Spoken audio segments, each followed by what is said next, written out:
Hello everyone, a very warm welcome of each one of you back to this platform of Textbook Banking with me Gaurav Singh Bhadoria, your reasoning educator. So एक बार फिर से आप सभी का स्वागत है with an another important session related to your IBPS clerical examination.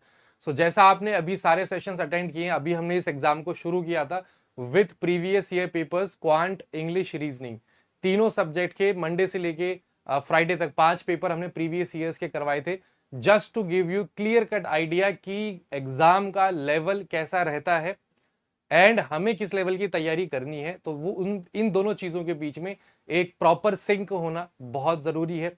Because कई बार क्या होता है कि हम एग्जाम थोड़ा सा मॉडरेट इजी टारगेट करते हैं बट हम प्रैक्टिस बहुत ज्यादा डिफिकल्ट क्वेश्चंस की कर लेते हैं। तो वो चीज प्रैक्टिस आपकी हालांकि वेस्ट नहीं जाएगी, बाकी की जो पीयू एग्जामिनेशन से वहां काम आएंगी, बट अगर आपका केवल एक ही एग्जाम टारगेट है अभी के लिए 1-1.5 महीने के लिए और कोई पीयू एग्जामिनेशन नहीं है तो आप थोड़ी सी स्मार्ट प्रिपरेशन कर सकते हैं। उसी लेवल के क्वेश्चंस हम सॉल्व ज्यादा करेंगे जो एग्जाम में पूछे जा रहे हैं, तो उसके लिए प्रीवियस ईयर पेपर सॉल्व करना जरूरी होता है, इसलिए हमने वहां से स्टार्ट किया था और आगे आने वाले दिनों में और भी इंपॉर्टेंट सेशंस हम कंटिन्यू करेंगे। उसके बाद आज के ये जो सेशन है इसमें हम कुछ जरूरी चीजें देखेंगे।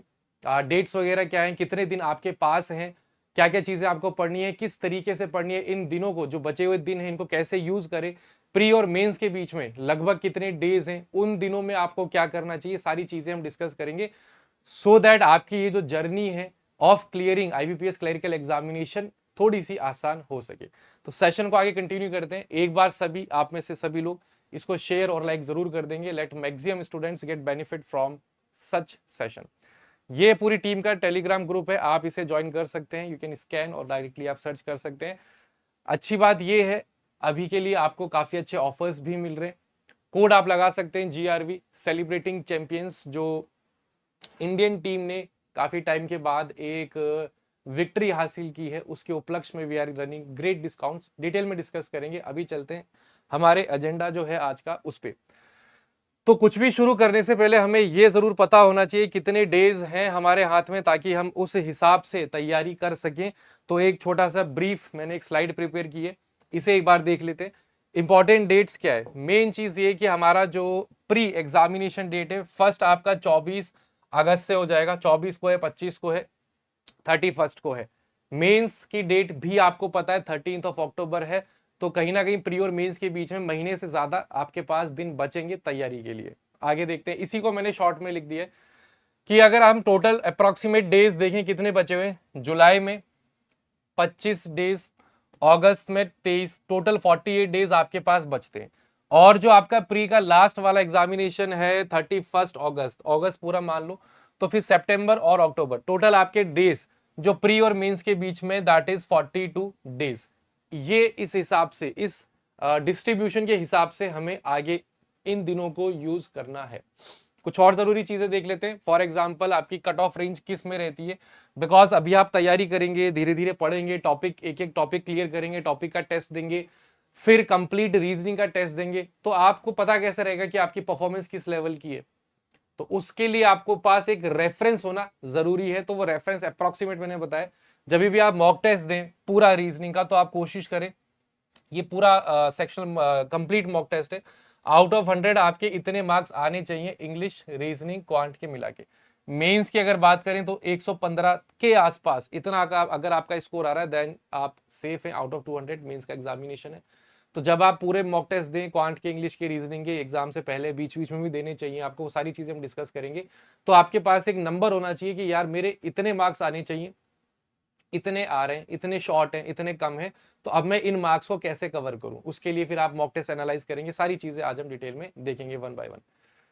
तो अगर मैं प्री की बात करूं तो 48 डेज हैं, तो 48 डेज का प्लान देख लेते हैं कि अगले 48 डेज में आपका क्या प्लान ऑफ एक्शन होना चाहिए कि मैं अगले 48 दिनों में क्या करूं। पहली चीज देखिए, अब से लेके आगे तक मैं आपको बता दूंगा कहां तक जो भी हमारा डिस्कशन होगा, वो discussion keeping this thing in mind कि आपने जस्ट अभी तैयारी शुरू की है। जस्ट तैयारी मान लो, या 15 दिन, 20 दिन, 1 महीना मान लो तैयारी शुरू किए हुआ है, ज्यादा टाइम आपको नहीं हुआ है, तो मेक श्योर उस सीन में, उस केस में मेक श्योर करने के लिए कि एग्जाम आपका क्लियर हो, आपके लिए जरूरी चीजें। ठीक है, तो यहाँ पे हमने क्या अजम्पशन लिया है कि आपने तैयारी अभी ही शुरू की, ज्यादा से ज्यादा 1 महीना हुआ है। अब आपको अगले 48 दिन में क्या करना है, दोबारा से जितना भी आपने पढ़ लिया है, आपको पता है कितनी आपकी स्ट्रेंथ है कौन सा टॉपिक में, एक बार दोबारा से, टाइम है, तैयारी आपने शुरू कर दी है तो इतना बहुत जल्दी भी नहीं है। तो हम क्या करेंगे, अब 2-2 दिन एक एक टॉपिक को आप दोबारा दे दो, ठीक है। स्टार्ट प्रिपेयरिंग चैप्टर वाइज, एकदम से टूट नहीं पड़ेंगे कि जो सबसे जो सब लोग कर रहे हैं वो भी हम ही करते हैं, सब सिटिंग अरेंजमेंट पजल के पीछे भाग रहे हैं, हम भी उधर ही भागते हैं, नहीं। एक बार आपका कोर्स कंप्लीट करना, कंप्लीट योर सिलेबस, ये बहुत जरूरी है। प्री का भी और मेंस का भी, इन्हीं दिनों में 48 दिनों में ही हमें सिलेबस कवर करना है। मेंस का हम कुछ टॉपिक छोड़ सकते हैं, कम प्रैक्टिस कर लेंगे क्योंकि आगे हमारे पास टाइम है, लेकिन प्री तक का तो पूरा सिलेबस, पहली कंडीशन तो यही है कि सिलेबस पूरा हो, तभी तो उसमें से जो सवाल आएगा आप कर पाएंगे। तो सिलेबस आपको पूरा करना है। 2-2 दिन, डिवोट 2 days टू 1 चैप्टर, एक टाइम टेबल भी मैं आपको आगे शेयर करूंगा, इतना सफिशियंट है। चलो एक महीना आपको तैयारी करते हुए नहीं हुआ, ये भी मान लेते हैं, आज से ही आप तैयारी शुरू कर, देखो आपने पहले से कर दी तो आपके पास एडवांटेज है, आपको ऑलरेडी कुछ चीजें तो आती है।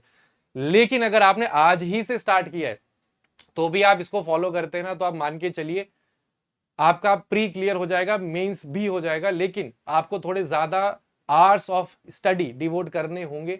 टाइम कम है तो टाइम ज्यादा देना पड़ेगा, जिन्होंने पहले तैयारी शुरू कर दी वो थोड़ा सा, अगर आप 8-10 घंटे देंगे तो 6 घंटे भी पढ़ रहे हैं, 5-6 घंटे भी तो सफिशियंट है। रेगुलरिटी ज्यादा मैटर करती है, डिसिप्लिन पंक्चुअलिटी ज्यादा मैटर करती है। ऐसा नहीं कि 2 दिन पढ़े 2 दिन छुट्टी होगी, वो चीज आपको नहीं करनी है। तो अगले 48 दिनों में कोशिश करो कि 2-2 दिन, एक टॉपिक 2 दिन में आराम से हो जाता है। अगर आप एक दिन में 2 घंटे भी आप दे रहे हैं, 2 दिन के 4 घंटे हो गए। For example alpha numeric series पढ़ना है, 4 घंटे तो बहुत है। आप 2 घंटे क्या 1-1.5 घंटे में आपको समझ में आ जाएगा क्या यहाँ पे थ्योरी चल रही है, क्या क्वेश्चन चल रहे हैं। बाकी के 3-4 घंटे प्रैक्टिस करो। तो 2 घंटे आप मान के चलिए किसी भी टॉपिक के लिए सफिशियंट है। जब सिटिंग अरेंजमेंट पजल आएगा वहां हम थोड़े ज्यादा एक्सटेंड कर लेंगे, बिकॉज उसमें वेराइटीज बहुत है। सिटिंग अरेंजमेंट 5 से 6 टाइप के, पजल्स 5-6 टाइप के, तो उनके लिए डेफिनेटली आपको ज्यादा टाइम देना होगा। उसके बाद ऑल्सो आप बीच बीच में प्रीवियस ईयर के पेपर्स भी सॉल्व करें। अगर आपने नहीं सॉल्व किए ना, आपने सेशंस देखे, तो एक बार देख जरूर लेना, इसी चैनल पे टेस्ट बुक बैंकिंग पे क्वांट इंग्लिश रीजनिंग के 5 साल के पिछले 5 पेपर्स हैं, तो आप फास्ट फॉरवर्ड करके उनका लेवल जरूर देख लेना, बीच बीच में सॉल्व भी कर लेना, आपको थोड़ा सा कॉन्फिडेंस बूस्ट होगा। अच्छा, ये सिलेबस केवल कंप्लीट करने तक ही हमारा एम नहीं है, इन दिनों में आपको इस पे भी बहुत ध्यान देना है, रिवीजन। अब जो जस्ट अभी तैयारी शुरू कर रहे हैं, फॉर एग्जांपल ऐसा नहीं है कि आज आपने अल्फा न्यूमेरिक सीरीज पढ़ ली और एग्जाम से पहले बीच बीच में जब जब मॉक टेस्ट दे रहे थे कुछ कुछ क्वेश्चन सॉल्व कर रहे थे, बट आपने प्रॉपर रिवीजन नहीं किया। तो जब आप एग्जाम में जाएंगे ना, आपको उसको टैकल करने के लिए, हैंडल करने के लिए, सॉल्व करने के लिए उतना कॉन्फिडेंट मे बी आप ना हो। तो बीच बीच में इन्हीं टॉपिक्स का आपको रिवीजन भी करना है। अब एक रिवीजन तो जब आप मॉक टेस्ट दोगे तब हो ही जाएगा, लेकिन साथ ही साथ अलग से without giving any mock test भी रिवीजन करना है। उसके लिए हम आपको काफी सारी क्लासेस, काफी सारे quizzes free of cost provide करवाते हैं, तो उनको छोड़ना नहीं है, उनको भी यूज करना है। नेक्स्ट और क्या करना है, गिव। चलो एक बार आपका जैसे 2 दिन आपने एक चैप्टर लिया, चैप्टर कंप्लीट हो गया, तो तीसरे दिन आप उसका mock test, chapter wise mock test दो। तो give chapter wise mock test after every topic. और फिर जो भी आपके वीक कंसेप्ट हैं उनको दोबारा से पढ़ो। फॉर एग्जाम्पल आपने सिलोजिज्म 2 दिन पढ़ लिया, उसके बाद आपने मॉक टेस्ट दिया, एक क्वेश्चन आप अटक गए ओनली अ फ्यू वाले में, ओनली वाले में, बाकी आप कर ले रहे हो, डायग्राम भी बन रहा है, सब कुछ हो रहा है, कंक्लूजन्स भी आप निकाल पा रहे हो, डीटी है, डीएफए, सीएस है, ओनली अ फ्यू या ओनली में आप अटक रहे हो। तो आपका ये तीसरे दिन काम क्या होगा, तीसरे दिन कुछ पढ़ना तो है नहीं, तीसरे दिन आपको यही करना है, इसको आपको प्रैक्टिस करना है। जहां गलतियां हो रही है उस दिन दोबारा से उसको रिकैप करो, दोबारा से रिविजिट करो, रीस्टडी करो।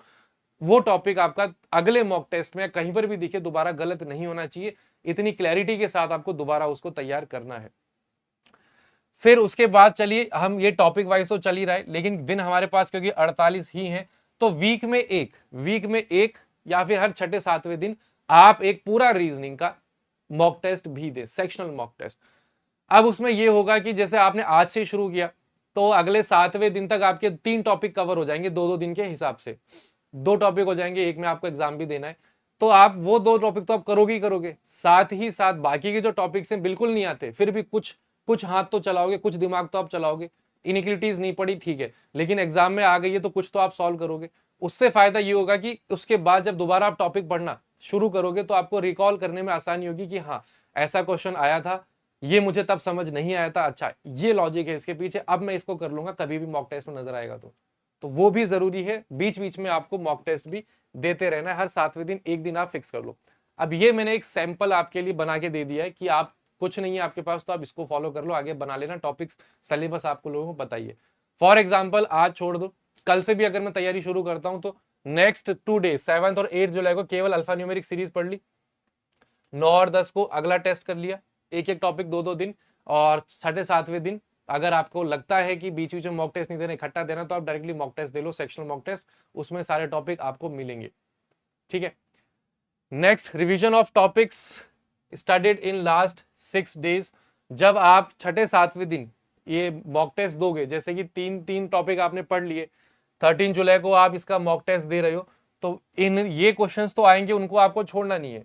अगर इन टॉपिक्स में से कुछ गलत हो रहे हैं तो दोबारा से रिवाइज करो इस दिन, उसके बाद आगे जाओ डे 5 पे, फिर आप अगला टॉपिक पकड़ लो, ब्लड रिलेशन पकड़ लो, इनइक्वालिटी, सिलोजिज्म, सिलेबस आपको पता ही है।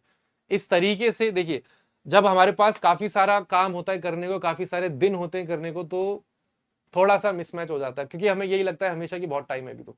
लेकिन जब आपके पास एक टाइम टेबल आप बना लेते हो कि यार आज मेरा ये टास्क है, आज मुझे सिलोजिज्म खत्म करना है कम से कम आधा, तो आपके पास क्या टारगेट रहता है दिमाग में, आपके पास एक टारगेट रहता है कि यार रात को सोने से पहले ना मुझे ये सारी चीजें करनी है। तो अगर आप थोड़े से भी सीरियस हो इस एग्जामिनेशन को क्लियर करने के लिए, तो आपको वो एक गिल्ट नहीं होना चाहिए रात को कि यार आज मेरा टारगेट ये था लेकिन मैंने फिनिश नहीं किया, नहीं करना चाहिए। आप एनी हाउ टाइम निकालिए, बाकी कामों में से टाइम थोड़ा सा बचाइए, इधर टाइम दीजिए, लेकिन जो आपने सोच लिया है कि आज मुझे एक मॉक टेस्ट देना है, रीजनिंग का एनालाइज भी करना है, और जो नेगेटिव होगा उनको दोबारा से विजिट करना है, उन टॉपिक्स को दोबारा से प्रैक्टिस करना है, तो वो करके ही रात को आपको सोना है। ये डेडिकेशन, ये सीरियसनेस, पंक्चुअलिटी होगी आप में तो कोई भी एग्जाम हो, कोई डिफिकल्ट बात नहीं है। ये छोटी छोटी आदतें ही आपको सिलेक्शन के पास और लेके जाती हैं। ठीक है। नेक्स्ट, अगर यहां तक जो हमने डिस्कस किया वो सभी के लिए नहीं था, ये केवल उन लोगों के लिए था जिन्होंने जस्ट तैयारी शुरू की है आज से, या फिर मैक्सिमम 1 महीना 1.5 महीना हो गया। लेकिन उनका क्या, जिनको काफी टाइम हो चुका है, मेंस में अटक रहे हैं, इंटरव्यू में उतने मार्क्स नहीं आ पा रहे हैं, तो मतलब उनका एक सैचुरेशन लेवल हो चुका है, उनको पता है क्या टॉपिक है, कैसे पढ़ना है, कितना पढ़ना है। आपको बस एक काम करना है, आप बस मॉक टेस्ट दीजिए, क्योंकि आपको रिवीजन चाहिए, आपको मॉक टेस्ट चाहिए। एक बार आपने सिलेबस पूरा कर लिया, कंसेप्ट क्लैरिटी आ चुकी है, आप केवल मॉक टेस्ट दीजिए। मॉक टेस्ट देने के बाद डेफिनेटली आपके 100 और 100 तो आएंगे नहीं, कुछ आपके क्वेश्चन छूट जाएंगे। मतलब आपको टारगेट तो करना ही है कि 90+ अटेम्प्ट करें, तब जाके 80-85 की रेंज में आपके मार्क्स आएंगे। अच्छी एक्यूरेसी है 90 अटेम्प्ट की तो 90 भी आ सकते हैं, उसमें कोई मतलब ऐसा मना नहीं कर रहा मैं, बट फिर भी 100 और 100 बहुत कम लोगों के होते हैं, 94-95 तक भी कर देते हैं। तो आप देखिए कहां पे आपकी स्पीड कम हो रही है, जिन टॉपिक्स में आपकी स्पीड कम हो रही है उन पे काम करिए, ताकि और स्ट्रेच और स्कोर आप खींच सके। और जो आप सवाल कर रहे हैं भाई, एक होता है कि जो आपने क्वेश्चन छोड़ दिए उसके पीछे रीजन हो सकता है कि स्पीड कम थी, तो आप उनको दोबारा विजिट करो। इसलिए भी छोड़ सकते हो कि वो समझ में नहीं आया, तो उसको और अच्छे से स्टडी करो। लेकिन नेगेटिव मार्किंग वाले कौन से क्वेश्चंस होते हैं? नेगेटिव मार्किंग वाले वो क्वेश्चंस होते हैं जहां पे आपकी सिली मिस्टेक्स होती हैं। सवाल आपको आता था, आपके कंफर्ट जोन में था, तभी तो आपने उसको ट्राई किया, अटेम्प्ट किया, लेकिन वो हो गया गलत। क्यों गलत हो गया? कुछ ना कुछ तो आपने छोटी सी बारीक सी गलती की होगी, सिली मिस्टेक, उसको पहचानना है, एलिमिनेट करना है। वो दिमाग में होना चाहिए आपके कि अगले मॉक टेस्ट में ऐसी सिली मिस्टेक आप ना करें, ये आपको करना है। ठीक है। अब मेन चीज आती है कि मैंने आपको सारी चीजें बता दी कि ये कर लो, ऐसे ऐसे कर लो, लेकिन हम क्या कर रहे हैं? We as a faculty, how are we helping you in clearing this examination IBPS clerical? तो पहली चीज तो आईबीपीएस क्लरिकल से रिलेटेड डेली यूट्यूब सेशंस हमने शुरू कर दिए हैं 6 PM पे, रीजनिंग की मैं बात कर रहा हूँ। इस पिछले एक वीक में 5 पेपर हम सॉल्व कर चुके हैं पिछले साल के प्रीलिम्स आईबीपीएस क्लरिकल के, एंड नेक्स्ट आने वाले दिनों में उसी से रिलेटेड और सीरीज हम आगे कंटिन्यू करेंगे। Maybe sample mock test paper, daily mock हम प्रैक्टिस कर सकते हैं, उस हिसाब से आगे सेशंस आएंगे। Weekend marathon session, Saturday Sunday को आपके लिए मैराथन सेशंस होती हैं, उनको आप ज्वाइन करो। इकट्ठे 6 घंटे, 8 घंटे, 12 घंटे की क्लासेस आपको मिलती है। डेली मास्टर क्लास होती है 5 PM पे, ये भी मैं रीजनिंग की बता रहा हूँ। तो ये 2 फ्री सेशंस हैं, इन्हें तो आप ज्वाइन, ये भी फ्री तो है, वीकेंड वाला भी, इसको भी आप देखिए। A good test series for practice, IBPS clerical के लिए एक टेस्ट सीरीज होना आपके लिए कंपल्शन है। आप आज अगर ये बात नहीं मानेंगे तो हो सकता है बाद में आपको रियलाइज हो, बिकॉज आप मर्जी चाहे जितना भी पढ़ लो, ठीक है, जितने भी यूट्यूब सेशंस देख लो, जब तक आप मॉक टेस्ट नहीं लगाओगे आपको रियलिटी का क्लियर कट आइडिया नहीं लगेगा। आप हमेशा एक बबल में रहेंगे कि हाँ मैं अच्छी स्पीड अच्छी है, आज सर ने एक सवाल दिया था यूट्यूब की क्लास में, फटाफट मैंने सॉल्व कर दिया था और कोई नहीं किया था। तो जिन्होंने नहीं किया हो सकता है वो फ्रेशर्स हो सकता है उन्होंने कमेंट भी नहीं किया और सॉल्व आपसे पहले करके रख लिया हो। तो इस चीज को दूर करने के लिए, क्लैरिटी के लिए मॉक टेस्ट देना बहुत जरूरी है।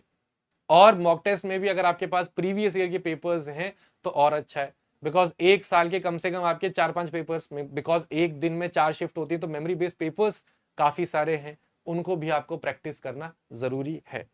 इसी से रिलेटेड आपके लिए एक कोर्स बहुत जल्द लॉन्च होने वाला है रिलेटेड टू आईबीपीएस क्लैरिकल, इसमें आप एनरोल कर सकते हैं। साथ ही साथ एक टेस्ट सीरीज होना, जो मैंने आपको बोला जरूरी है। अब इंडिविजुअल टेस्ट सीरीज से अच्छा है, आपको पता है टेक्स्ट बुक जाना जाता है इस चीज के लिए, अफोर्डेबिलिटी के लिए, एंड यहाँ पे प्राइसेस बहुत ही मिनिमिस्टिक होते हैं, बट यहाँ पे कभी भी क्वालिटी में कॉम्प्रोमाइज आपको नहीं मिलेगा। ऐसा नहीं है कि सस्ता है तो बेकार है, सस्ता है तो इसमें क्वालिटी भी आपको मिलेगी। अब दो आपके टेस्ट सीरीज के आपके सेक्शंस होते हैं, एक पास एक पास प्रो। तो बेस्ट आपके लिए रहता है पास प्रो, बिकॉज उसमें बहुत सारे फीचर्स हैं, बहुत सारे एक्स्ट्रा पेपर्स भी हैं, वो मैं आपको डिटेल में दिखाता हूं। तो ये दो चीज आप अपनी तैयारी को बेहतर करने के लिए यूज कर सकते हैं। ओवरऑल भी ऑफर चल रहा है, मैंने आपको बताया ही था, तो आप छोटा सा कोड GRV यूज करके इसका फायदा उठा सकते हैं। अब एक बार मैं आपको दिखा देता हूं कि आप कैसे साइट पे इसका यूज कर सकते हैं। तो ये आपका होम पेज है टेक्स्ट बुक का। यहाँ पे आप एग्जाम्स कैटेगरी में जाएंगे, बैंकिंग एग्जामिनेशंस में जाएंगे, आईबीपीएस क्लरिकल पे टिक करेंगे, उससे रिलेटेड कोर्स, उससे रिलेटेड टेस्ट सीरीज सब खुल जाती है। फॉर एग्जांपल ये आपका कोर्स है जो मैंने आपको दिखाया था, राइट। तो अभी ये 882 दिखा रहा है, बट यहाँ पे आप कोड लगा लेंगे GRV तो आपको और फर्दर डिस्काउंट मिल जाएगा। उससे भी इंपॉर्टेंट मैंने आपको टेस्ट सीरीज से रिलेटेड एक चीज बताई थी, ये देखिए IBPS clerical pre plus mains, अगर आप देख पा रहे हैं तो 321 मॉक टेस्ट है, ठीक है, थोड़े बहुत नहीं, 50-60 नहीं, पूरे 321 मॉक टेस्ट प्री और मेंस के मिलेंगे। इसको हम थोड़ा सा एक्सप्लोर कर लेते हैं व्यू टेस्ट सीरीज में, जो मैं आपको बता रहा था। यहाँ पे आप नीचे जाएंगे, देखिए फुल टेस्ट हैं प्री और मेंस के 41, सेक्शनल टेस्ट हैं 15, चैप्टर वाइज टेस्ट हैं प्रीलिम्स के 72 और सेक्शनल वाइज टेस्ट आपको आगे भी मिलेंगे। मेंस के सेक्शनल टेस्ट 12 हैं, चैप्टर वाइज टेस्ट मेंस के अगेन 73, करंट अफेयर से रिलेटेड भी 22 पेपर्स हैं। अब जो मैं आपको पास और पास प्रो में डिफरेंस बता रहा था, यहाँ पे प्रीवियस ईयर पेपर्स आपको पास में नहीं मिलते, पास प्रो में मिलेंगे। तो यहाँ पे अगर आप क्लिक करते हैं तो आप देख लीजिए मेमोरी बेस्ड पेपर 22 हैं आपके पास, मेमोरी बेस्ड स्पीड टेस्ट 40 है, exam MBTs memory based test 15 है। काफी सारे आपको यहाँ पे related to previous years memory based आपको मिल जाते हैं। तो केवल अगर आप टेस्ट सीरीज, बिकॉज देखिए अगर आपको ऑलरेडी टाइम हो चुका है तैयारी करते हुए, तो बहुत सारे स्टूडेंट्स होते हैं जिनको नीड नहीं होती, हमें नहीं पढ़ना थियरी वापस से एकदम स्टार्टिंग से, क्योंकि हम एक साल पहले पढ़ चुके हैं। हमें तो प्रैक्टिस करनी है, जितनी ज्यादा प्रैक्टिस करोगे वो बात सही भी है, उतने ही ज्यादा एक्यूरेसी आएगी एंड आपको खुद पे कॉन्फिडेंस भी आएगा। तो उसके लिए आप केवल टेस्ट सीरीज में एनरोल कर सकते हैं। टेस्ट सीरीज के लिए देखिए पास पे अगर आप क्लिक करते हैं तो पास या पास प्रो, आप पास प्रो पे क्लिक करेंगे, यहाँ पे सारी डिटेल्स आ जाएगी। ईयरली जो पास है देखिए, अभी आपको जो ईयरली पास प्रो है 559 का दिखेगा। यहाँ पे आप कूपन यूज कर सकते हैं GRV, अभी कितना था 559। ओके आप एक बार ट्राई कर लेना, 559 से फर्दर और रिड्यूस हो जाएगा। एंड अगर आप इंटरेस्टेड हैं इन दी कोर्स एज वेल, तो आप कोर्स का भी फायदा उठा सकते हैं, वहां पर भी आप सेम कोड यूज कर सकते हैं। फॉर एग्जाम्पल चलिए वो भी देख लेते हैं, जैसे कि ये रहा कोर्स जो मैंने आपको बताया था, अभी आपको दिखेगा 882 का। अगर आप परचेज नाउ पे करते हैं तो यहाँ पे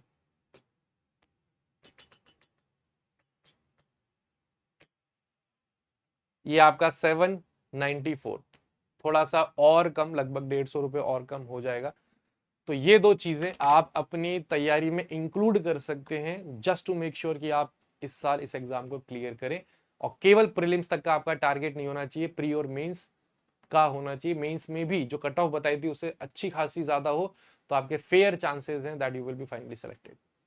तो रिलेटेड टू दिस कोई भी क्वेरी हो, कुछ भी पूछना हो, कमेंट सेक्शन में आप लिख सकते हैं and we will definitely reply जितना जल्दी हो सकेगा। एंड मिलते हैं हमारे रेगुलर वाईटी सेशंस में and similar such informative and एक स्ट्रेटेजी सेशंस में in the upcoming days. Till then keep preparing with us, have a wonderful day, take care and good bye.